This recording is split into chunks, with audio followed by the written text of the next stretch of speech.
you, Millie. Fuck you, Annie. Fuck you, baby. Fuck you, whatever your name is. And fuck you, bitch. Yes, hell yes. Mr. Red Gaze, I'm a big fan. I've been watching all your videos. It's an honor to share tonight with the gaze community.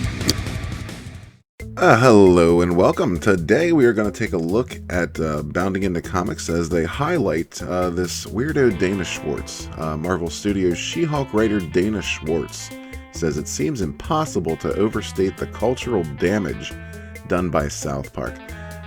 So, yeah, this woman is now the writer on She-Hulk, so this bodes well. Bodes well for that title. Yeah, but let's take a look at some of this.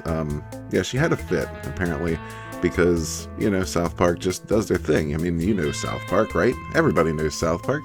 They do what they do, you know, they make fun of everybody who needs made fun of, regardless of what side of any coin they fall on. But yeah, so Dana comes out with these tweets, just having a little SJW meltdown. She says, in retrospect, it seems impossible to overstate the cultural damage done by South Park, the show that portrayed earnestness as the only sin and taught that mockery is the ultimate inoculation against all criticism. Wow, isn't she just witty? Using some 10-cent words there. But yeah, I don't know why this is coming up now. South Park has been doing this for how long now? What, 20 years plus? Yeah, okay, so maybe Dana's just discovered it. I don't know. Maybe she's just trying to come out and make a name for herself since she's on this title, trying to draw some attention to the book. Who knows? Who knows why these people do what they do? But she continues, and tell me if some of these tweets don't just ring true for SJWs as you hear them. Smugness is not the same as intelligence. Provocation isn't the same as bravery. The lesser of two evils aren't the same. Well, you know, sometimes it is pretty brave to provoke people, especially people like you, Dana, because you'll just go on and on for days about this nonsense. And yeah, then she drags this up, this this supposed apology that's, what, 2 years old now, I think? She says, it seems like South Park has been trying to reckon with this. I admit, I've been watching the show in recent seasons, but I'm fascinated to see this. Now, this was the whole Manbearpig issue, where they had Al Gore on. Raising a ruckus because Manbearpig was real, and he was going to just wreck shit. And nobody believed him, naturally, because Al Gore is a moron. But basically, it was just them making fun of Al Gore with this whole climate change and inconvenient truth bullshit documentary. And nobody cared about that either. But later on, they produced an episode that people were construing as an apology for episodes that came before that, featuring Al Gore and his Manbearpig scare. But in that episode, it turns out Manbearpig is real, and he's wreaking havoc, and only Al Gore can stop him. Now, I don't know. Personally, I just took that as, you know, them continuing to make fun of Al Gore. Maybe that's just me. But yeah, Dana keeps going on. To be clear, I don't blame the show itself as much as I do the generation of boys, keep that in mind, who internalized it in their personalities, which maybe isn't the show's fault. Now, that seems to be at the root of Dana's issues here. The core of her problems is white men or white boys. She's one of those people. Yeah, I mean, she's whiter than paper herself, but she hates white men. And she just comes down here to highlight some of the South Park fans that just gave her shit for acting like a buffoon, basically. And so she just figured she'd be, you know, smug herself and highlight this and say, some very normal, well-adjusted South Park fans.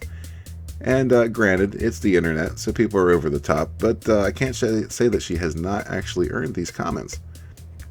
And then she says, my point was that South Park seemed to teach that it was always cooler to be reactionary and contrarian, and anyone who criticizes anything is, quote, offended. And that's the real problem. Wonder if that's the message these fans absorbed. Listen, lady, that is the real problem. That is the real problem. It's habitual offense is a problem. In case you haven't noticed, in case you haven't listened to yourself speak ever in your life, that's your problem.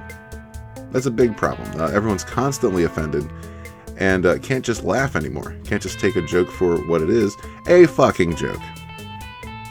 Continuing, she says, people saying they make fun of everyone. That's my point.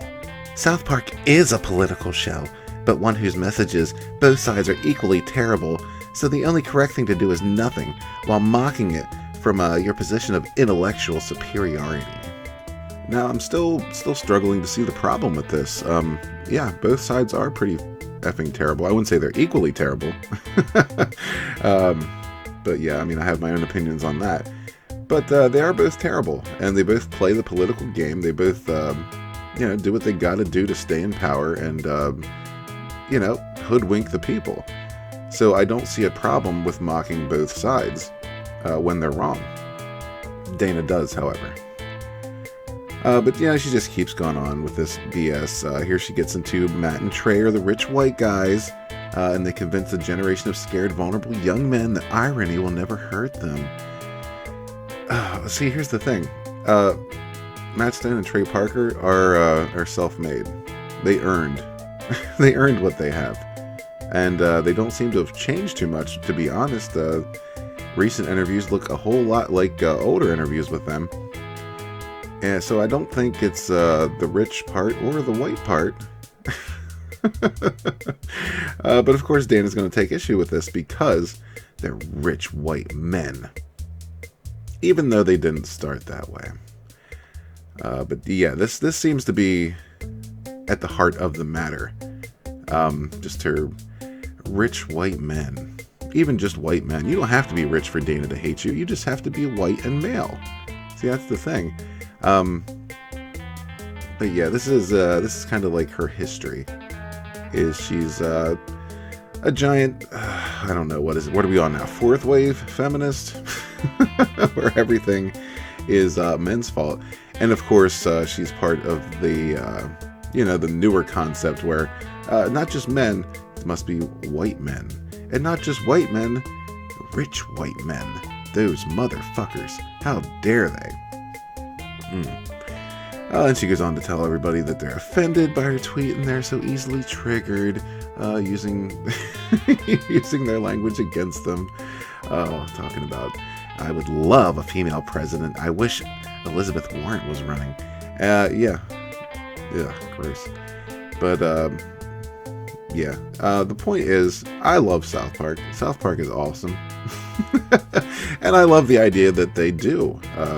They do point out and mock both sides of any issue. It's basically whoever they feel is wrong, that's who's going to get it. And even the people who may be right in any instance, well, if they're acting stupid, they're going to get it too, even if they are right. More down here, the bar for men is on the ground. Just look at this. Look at her. 5,000 men on Twitter with anime avatars. Incorrect. Clearly, you need to watch the YouTube videos that explain why you didn't actually enjoy it. Oh, this woman. Have you met most men under 30? Jeez Louise. Oh, so yeah. Conservatives are so weird about sex. It's somehow either a magical gift from God, directed directly to the marriage bed, or a sanitized economic good that must be doled out like vitamins lest men go on murder sprees. It's all about men with this woman. I mean, who's the hateful one here? So yeah, I do apologize. This video went on much longer than I expected it to. It's just that Bounding Into Comics here have chronicled a whole lot of this insane woman's comments, and I just kind of wanted to shed some light on, well, once again, shed some light on the fact that these are the people who are running our entertainment industries now. These are the people in charge of entertaining us. This creature right here. Yeah, she's writing She-Hulk now, and I assume it's she is one of those with the attitude that this is not for you white men. This is not for you white boys. This is for the women. This is for the girls. So if you don't like it, you can go F yourself. I mean, she has that look about her, and obviously from her tweets, that seems to be the way she thinks. It's a problem. It's a problem, and I'm glad that Bounding Into Comics here has highlighted this. I mean, it's not just about South Park. It's the fact that people like this are in charge of our entertainment. And I mean, you know, she's the writer, man. She's throwing indoctrination into these books left and right. She's got to be. That's what they do now. So yeah, F Dana Schwartz. South Park's awesome. It's one of my favorite shows of all time. And yeah, Marvel Comics, man. I have not bought a Marvel comic, and I can't even tell you how long. It's such garbage. Jump on the CG train. Comicsgate's the way to go. We're producing good stuff over there, man. Good stuff, great comics, good people. Not trashy trashy bitches like this. So yeah, if you enjoyed this video, please give it a thumbs up. If you're not subscribed, please do so. We're trying to grow the channel. And yeah, I promise the next video will be more entertaining. This just caught my attention, and I just felt the need to bitch a little bit. So thanks for watching, and we'll catch you on the next one. Peace.